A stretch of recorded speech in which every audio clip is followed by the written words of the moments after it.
Bonjour à tous et bienvenue pour ce nouveau cours de cross training à la maison. Aujourd'hui, on part pour 5 tours avec 45 secondes de travail et 15 secondes de repos sur 4 exercices différents. On commencera par 45 secondes de ice skater. Ensuite, vous aurez 15 secondes pour changer d'exercice. On enchaînera sur des deck squats.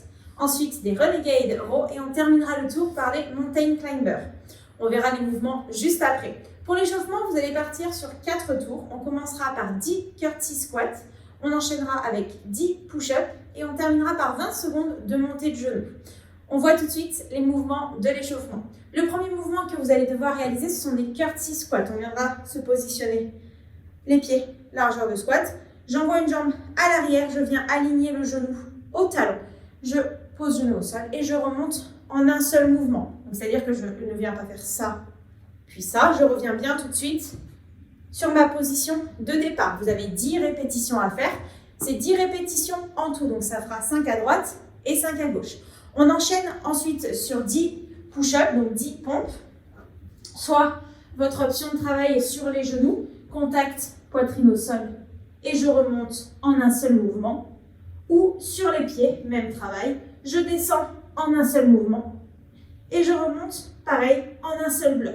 On est à l'échauffement, donc si vous avez envie de faire sur les genoux plutôt que sur les pieds, il n'y a aucun problème. Sur l'échauffement, on est vraiment là pour se réveiller, donc n'hésitez pas à prendre l'option du dessous. Et enfin, on terminera le tour de l'échauffement par 20 secondes de montée de genoux. Donc je vous rappelle, pour les montées de genoux, on vient garder la poitrine haute, le buste droit, on vient vraiment se servir de ses bras et on vient venir travailler sur pointe de pied. Le but étant de monter les genoux le plus haut possible.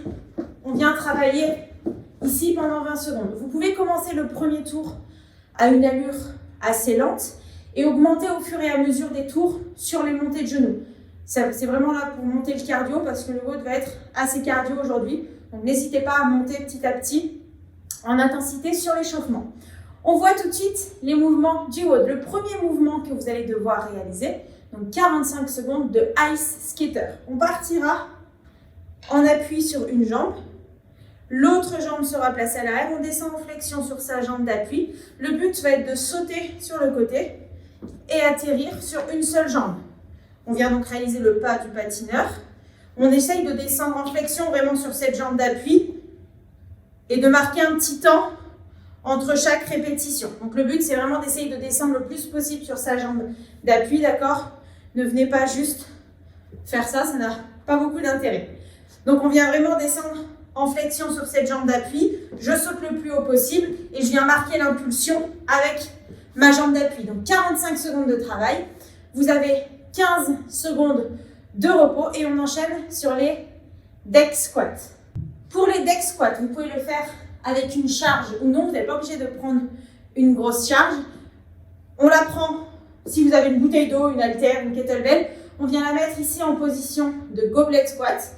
Je viens descendre, je m'assois au sol, je bascule à l'arrière, je touche le sol et je remonte ici et j'envoie l'objet au-dessus de la tête. Donc ça ressemble à un sit-up, plutôt un culbuto vers l'arrière. Je remonte en squat et je viens presser au-dessus de la tête. Donc je le refais décomposer avec vous. Je descends en squat, je pose les fesses au sol, je roule vers l'arrière, je touche et je remonte. On peut le faire sans charge également. Je descends en squat et je viens vraiment chercher de l'élan avec mes jambes. Vous avez vu, je me suis vraiment enroulée. J'ai le bas de dos qui est décollé, les jambes qui sont allées chercher à l'arrière. On prend vraiment de l'élan pour pouvoir tout de suite retrouver sa position de squat. Donc n'hésitez pas à vraiment basculer les jambes à l'arrière. Je touche et je remonte tout de suite. Donc le plus de répétitions possible pendant 45 secondes. On enchaîne sur 15 secondes de repos. Troisième mouvement, vous avez des renegade row. Vous allez vous positionner en position de planche. En gainage ici. Le but va être de venir décoller une main, tirer le coude bien haut ici, reposer. Pareil, le plus de répétitions possible. Vous pouvez écarter un petit peu plus les pieds pour garder le bassin fixe et éviter ici de pivoter au niveau du bassin. Donc pareil, 45 secondes le plus rapidement possible. Si vous avez la possibilité d'avoir des haltères de même charge, vous pouvez vous installer au sol et venir tirer avec la charge. Mais le but, ce serait d'avoir soit 2 haltères, soit vous pouvez la faire rouler ici et changer de main à chaque fois. Tout en gardant ici sur le tirage le coude près du corps. On cherche vraiment à tirer le coude le plus haut possible. Max de répétition pendant 45 secondes, 15 secondes de repos. Et on enchaîne sur le dernier mouvement des mountain climbers. Je retrouve ma position ici de gainage. Et là, le but, ça va être d'aller chercher un petit peu de vitesse, d'aller chercher un peu à travailler le cardio. Donc, d'habitude, on les fait assez lents pour travailler au niveau du gainage. Maintenant, on va chercher à mettre un petit peu de vitesse.